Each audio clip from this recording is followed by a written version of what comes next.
Hi friends, welcome. My name is Julia, Knitney Knits. I'm the designer behind Knitney Knits and Needlework. It's a knitwear and cross-stitch design business. And I am also a nurse. My pronouns are they, them. I'm currently living in southeastern Pennsylvania with my family. And this is a channel where I talk about cross-stitch and knitting and sometimes books and always the truth. Life and politics. I am a whole, complete person. I am not a stitching, knitting automaton. I have opinions and that's okay. All right. So it is Wednesday, the 22nd of January, 2025. It is 19 degrees Fahrenheit or -7 degrees Celsius in southeastern Pennsylvania. So it's cold. And if it were safe enough to actually be out in it, I wouldn't be as bummed, because I'm actually very thankful to experience a winter that actually feels like winter. You know, climate change being what it is, the last few years have been disturbingly warm. But that's neither here nor there. Wherever you are, I hope that you are staying warm, staying safe. If you have snow to shovel, please take breaks frequently, especially if you are over 40. I don't care if you run marathons. It doesn't matter what your regular cardiac health is. If you're over 40, you are at an increased risk of having a negative cardiac event while shoveling snow. So take breaks, enlist help, take care of yourself. What are we going to talk about today? I got a little bit of everything. I've got knitting, I've got cross stitch, Whipco, Happy Mail, and some books. So let's dive in. Let's dive in. It's been a rough week so far for about half the country, myself included. I hope you're hanging in. I see you. Let's start with knitting because that's the smallest pile. So towards the end of December, like the last 2 weeks of December, some sort of upper respiratory virus. It wasn't COVID, it wasn't the flu, it wasn't RSV, it was just some random like generic dollar store sinus ick or chest ick struck the household, and it took me down for the count. I have a puppy chewing on my chair. Gimli, don't do that. If you want something else, please. There's your ball. Go get it. So the knitting I'm going to show you are supposed to be holiday presents. They are not done.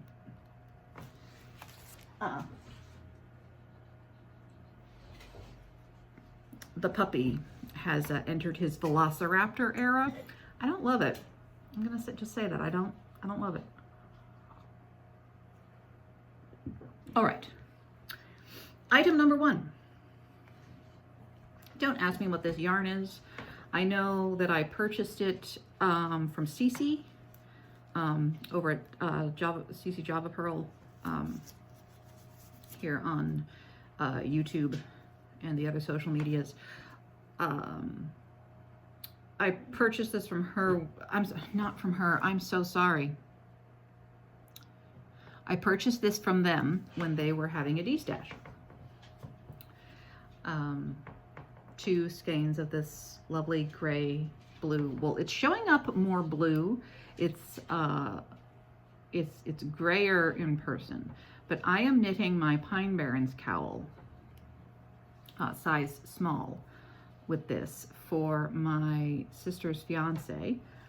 I also knit her the Pine Barrens hat. I finished that in time, miraculously. What are you doing? Don't do that.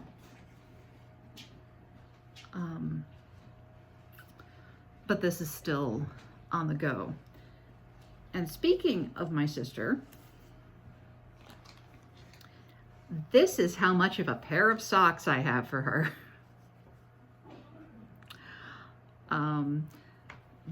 This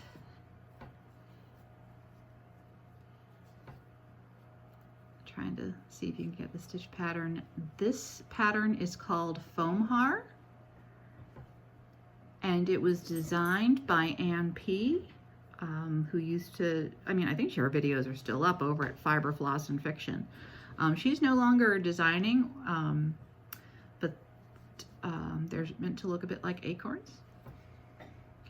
And this is Woolly Wonka Fibers barrel sock, I think, in the colorway Minerva, which is sadly discontinued because and the COVID made Anne have to kind of pivot career-wise. So Foam Har, so I have Foam Har in this publication called Filament that is sadly out of print, but the pattern is available as a PDF. I know on Ravelry, I'm not sure, I think one other place for those who can't do Ravelry. It's originally knit in this maroony brick red. So that's what the stitch pattern is going to look like. They've got short row heels and a regular red wedge toe, and once I get the stitch pattern committed to memory, I'm sure that they will be very zippy, as in I'll zip through them quickly. That's it for knitting. Yeah, I'm kind of stalled. Well, I have a kid who wants a pair of fingerless mitts and a new hat, and I told her that she needs to just get in line. There's currently a queue, so.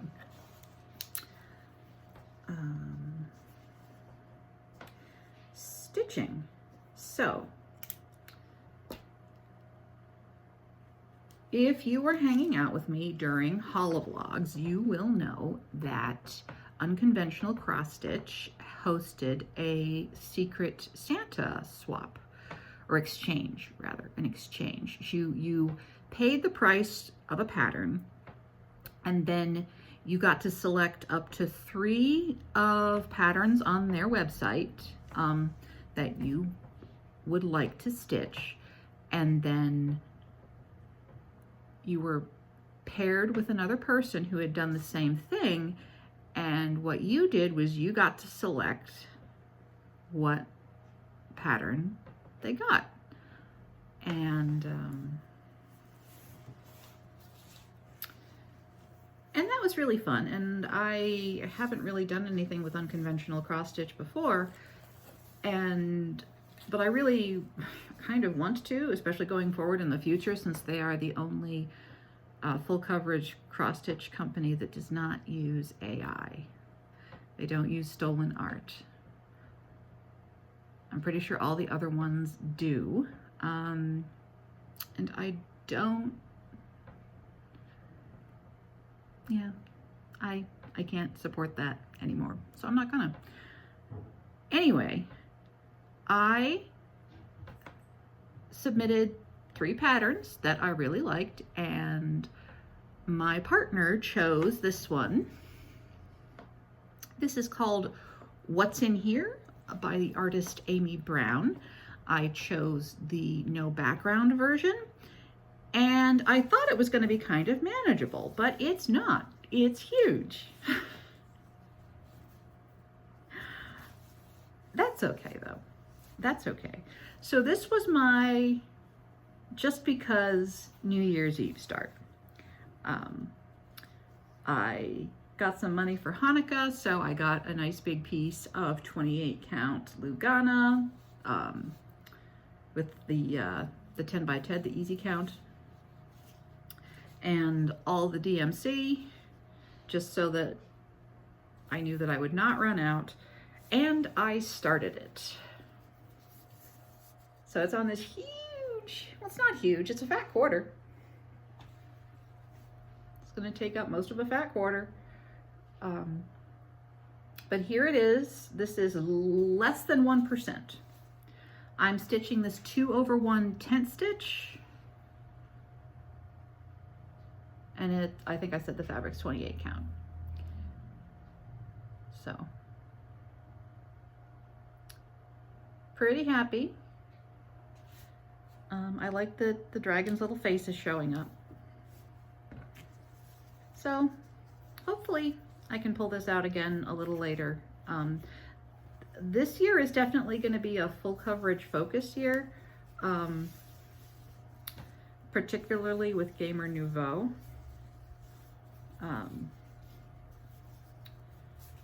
Just because I didn't do a lot of full coverage stitching last year and I really missed it. So we're going to prioritize it this year. That is the plan. My New Year New Start. So is it Spellbound Stitches? A collective of cross stitchers, I think 27 of them, put together a collection of bookmarks, and all proceeds went to literacy themed charities. Like I chose Books Through Bars. Did I choose Books Through Bars? Books for Prisoners, maybe? My charity brings books to people who are incarcerated. So in return for like a $10 donation, you get 26 or 27 bookmark patterns. And I think I'm probably going to try to stitch them all at some point. There's a lot of good stuff there. I chose for my New Year New Start the pattern called The Archer by Flossie Fox Shop. And this is my first Flossie Fox Shop pattern. I think I saw Crafting Gaming Jamie last year. She stitched one like Strawberry Farm or something like that. Lots of color changes, but the effect is really nice. This is a 36 count. Picture this plus in a colorway I cannot remember. It's a little bit washed out. So this is about as long, maybe down here, about as long as it will be.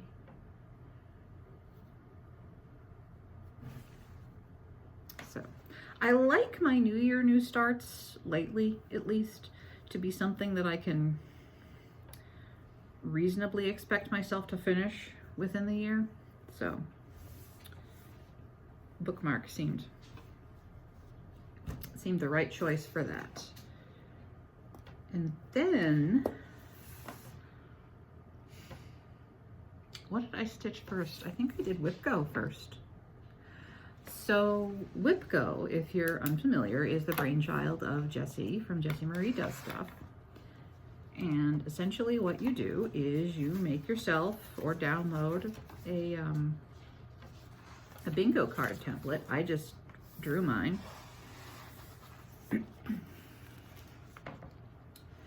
With the numbers 1 through 24 or 1 through 25. I choose to do 24 because I like the free space to be a free space.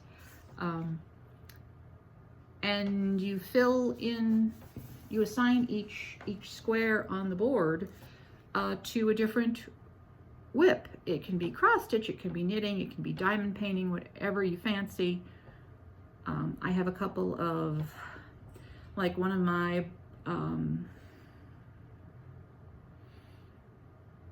like my number 12 on here is design a cowl. I've got a couple of like 17 and 24 are both FFO, a specific project. So make it your own. It's fine. Also, rather than having like 1 here and 24 down here, I randomized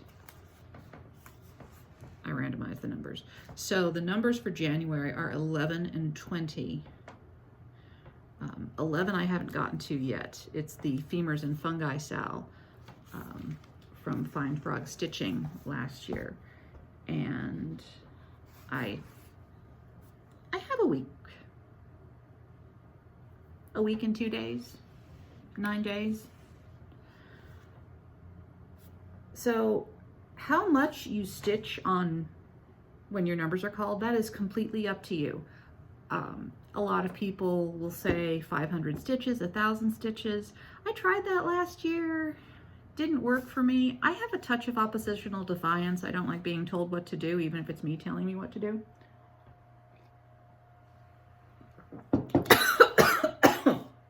Oh, sorry, that went down the wrong pipe. Oh, peppermint tea down the lungs. Excuse me. Okay, so I'm just saying everything that's on here that gets called, it gets called. That means work on it for 2 days. However long that is, 2 days. No pressure. No pressure. So, Femurs and Fungi is still waiting. So, Gimli. Excuse me. Okay, sorry about that. Abby Bella Stitch designed a red sampler called Alphabetong Pilipino. And I'm going to try to find an image, but it's basically 1, 2, 3, 4 of the Filipino alphabets, starting with the indigenous alphabet and going through the current modern. I started this last year for Stitch Asia, and I got the teeniest, tiniest start. It was really pathetic. I had just gotten this character and part of this one.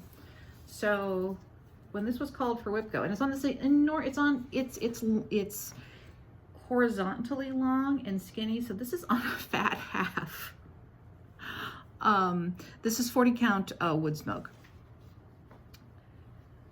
So this is what I did have, and this is what I have now. So that's pretty decent progress. I'm happy about that. And yeah, this is the indigenous original written alphabet of the Philippines. And this is being stitched with, and I hope I have enough, I have 3 spools of Gandhi Tango from Vicki Clayton. HDF, thank you. Yeah, HDF.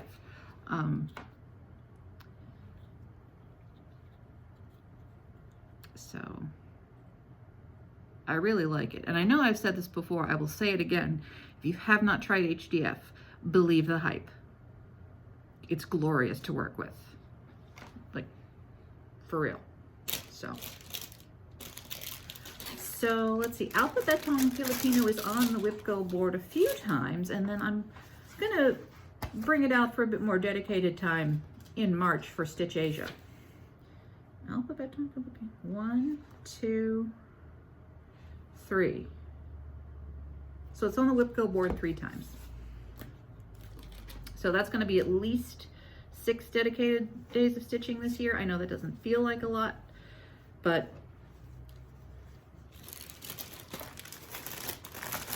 it's just, WIPCO is about just touching the project. So sorry for the crinkling. Okay, and then that brings us to,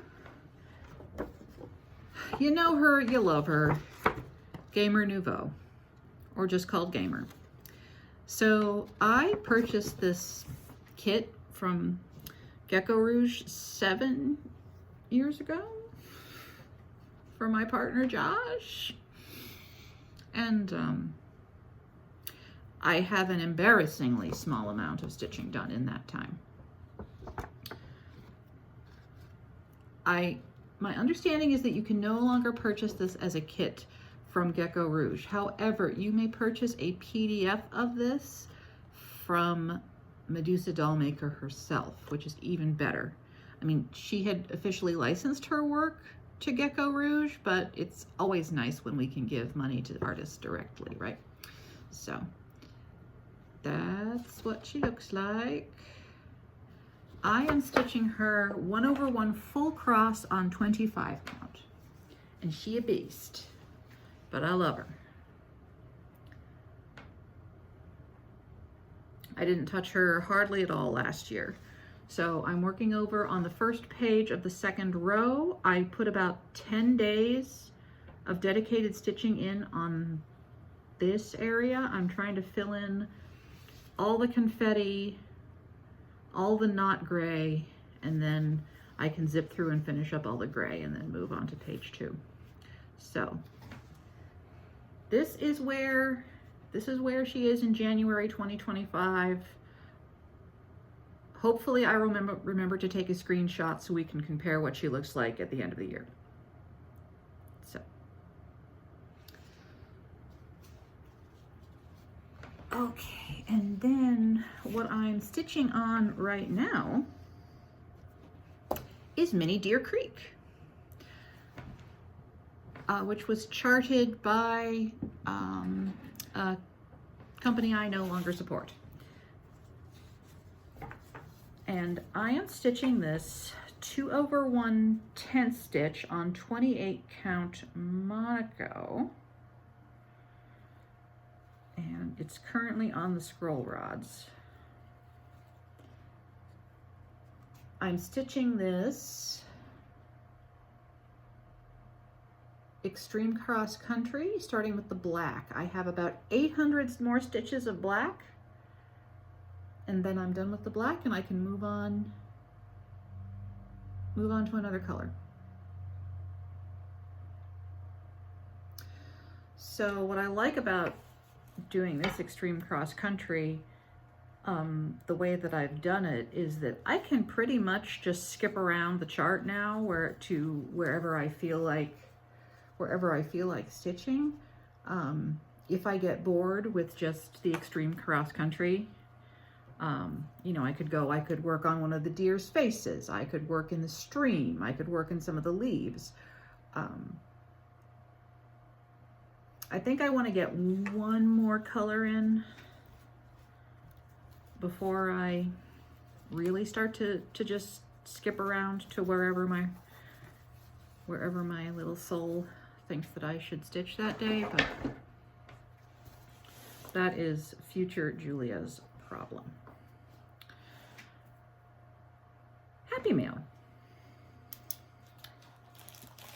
What am I going to show you first? Okay. I splurged, but it was gift money, so I didn't actually splurge. You know that last year I purchased this pattern, Well Hidden, from Olivia at Hillside Rookery. It's by Kathy Barrick.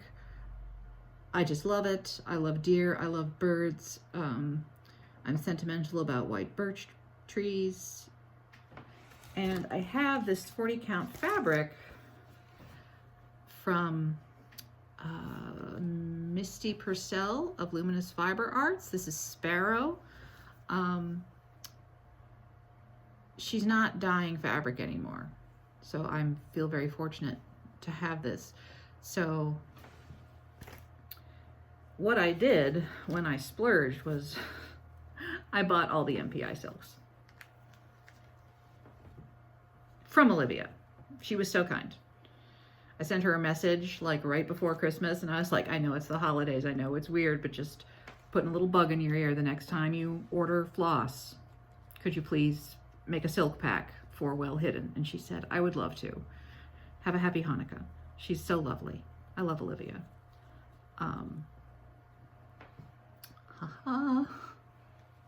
I've never used NPI before. I'm trying to lay them all out so you can see on the fabric. It's not really working, but I'm excited. I'm very excited. So when am I going to start it? I don't know. I don't know. Maybe it'll be a birthday start. Probably not, because that's going to be kind of a crazy time for us, because we're moving. Maybe by the end of the year, maybe early next year. But they don't go bad, right? Cross-stitch projects and cross-stitch kits don't go bad. They're not like fruit. You can ignore them for a bit and nothing will spoil. But if you want to see the best Happy Mail that just arrived yesterday, you may remember that last year I hosted a round robin, the second most magnificent Ink Circles round robin, and I themed all the groups around areas of Middle Earth, and I think it was successful. One person flaked out, which was sad, but that happens.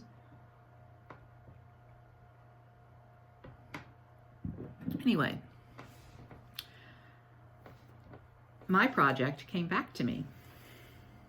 Have I mailed my person? Have I mailed Helen hers yet? No, it's in a box. See that box? It's in that box. I gotta mail that tomorrow. It's ridiculous. Helen, I'm so sorry.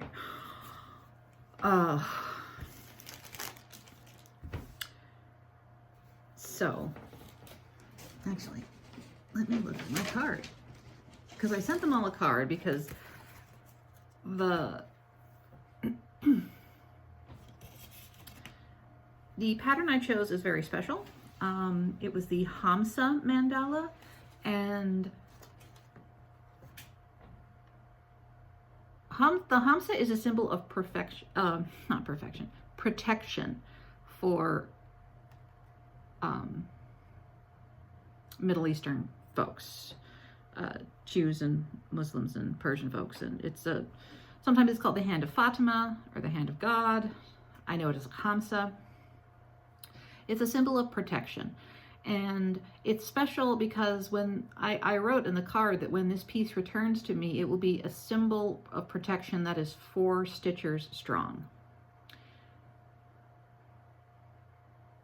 And it's come home to me, and I almost cried. I didn't, but I almost did. This is stitched on 40 count. The fabric is called Parthenon from Color and Cotton. I switched up the colors, DMC and one variegated color from Jodari Designs, who is no longer in business. But would you look at that? Look at that.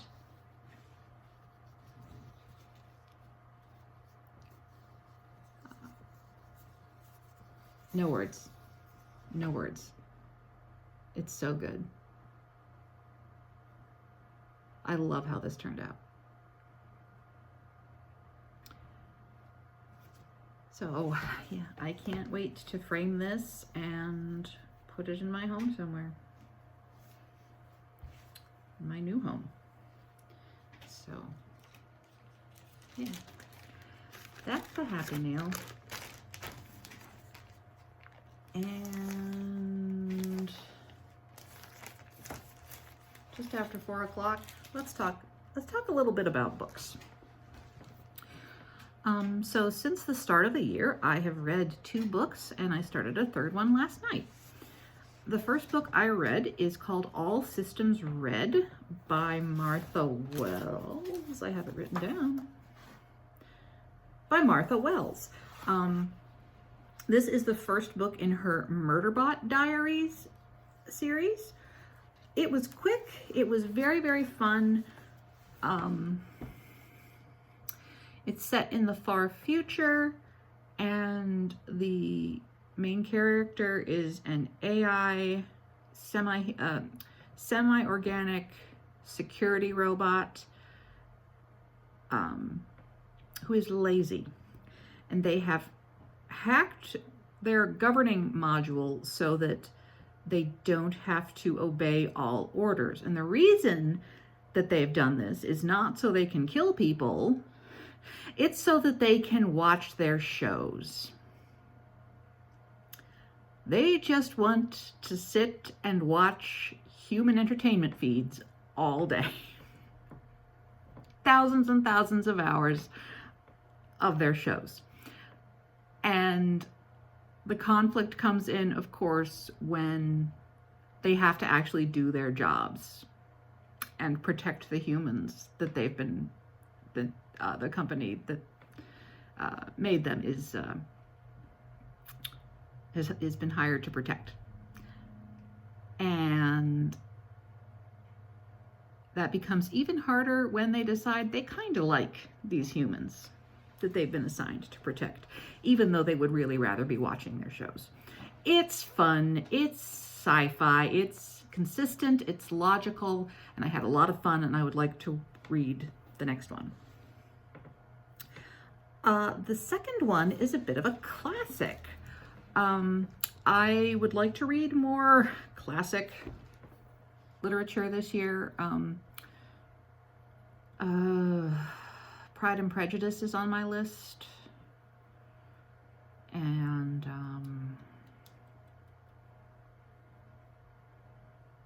I'm probably going to read Dune again this year too. It feels right. Anyway, I read The Turn of the Screw by Henry James. It is a short Gothic horror novel written late 1800s probably.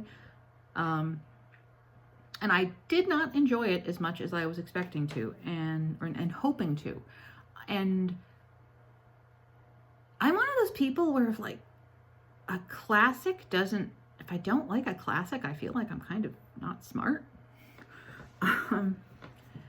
So this was, I didn't watch it, but this was the short novel that the Netflix miniseries, The Haunting of Bly Manor, was based on. So it's I'm disappointed because there was, it genuinely had those good Gothic elements and that Gothic tone. Even kind of the Gothic trope of the young woman who's, you know, like a youngest daughter of a whole bunch of daughters of a working class family, and like pretty much the only, like her only options, you know, are like laundress, governess, or scullery maid, right? Because that's just how it was for working and lower class women in the Victorian era in the UK. So yeah, she is hired on to be a governess to these two children who are impossibly angelic, and the house is haunted, and figuring out who is haunting the house and what to do about it, and the children are in danger, and then it just stops.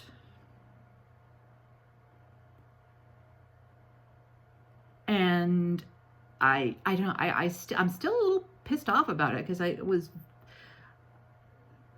I was genuinely invested in the characters and trying to figure out what was going on, because the book starts as a bunch of upper class Brits sitting around telling ghost stories. And a guy says, hey, I've got a really good ghost story, and it's true, and it's even written down, but I have to write to London and have it sent. And it's a whole thing. There's this whole buildup. Like, I knew the woman who wrote this account. And it doesn't go back to that. Spoilers, I guess. like we never see these people again. And yeah, I have a lot of unanswered questions.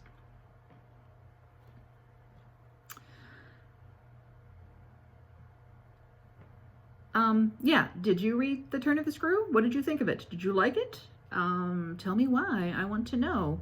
I'm also thinking of emailing my English teacher from high school and asking him about it. Like, do I not like this because I didn't read this in your class? Or is this one of Henry James's works that is just really not worth the hype? Is this just a running thing in Gothic literature? Tell me. Because I want to know. Anyway, the book I started reading last night is a young adult novel, and I cannot remember the author's last name. I will try to write it here. It is called Dead Girls Don't Dream. It is a relatively new publication, and so far it's about two teenagers who grow up in very different households, and there's a haunted woods, and there's ritual sacrifice, and disappearances, and a ghost, and magic. I'm only 2 chapters in, but I think it's going to be really fun. So, I guess stay tuned. And that is all I have to talk to you about today. I'm really glad I finally got to sit down and make January 2025 FlossTube. I will hopefully come back in February.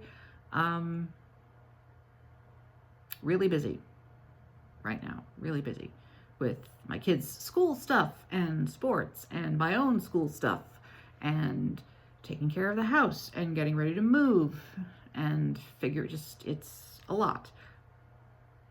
And the everything happening in the country is not making it at all easier. So I hope that you're well. I hope that you're safe. And yeah, until next time, take care of yourselves, take care of other people.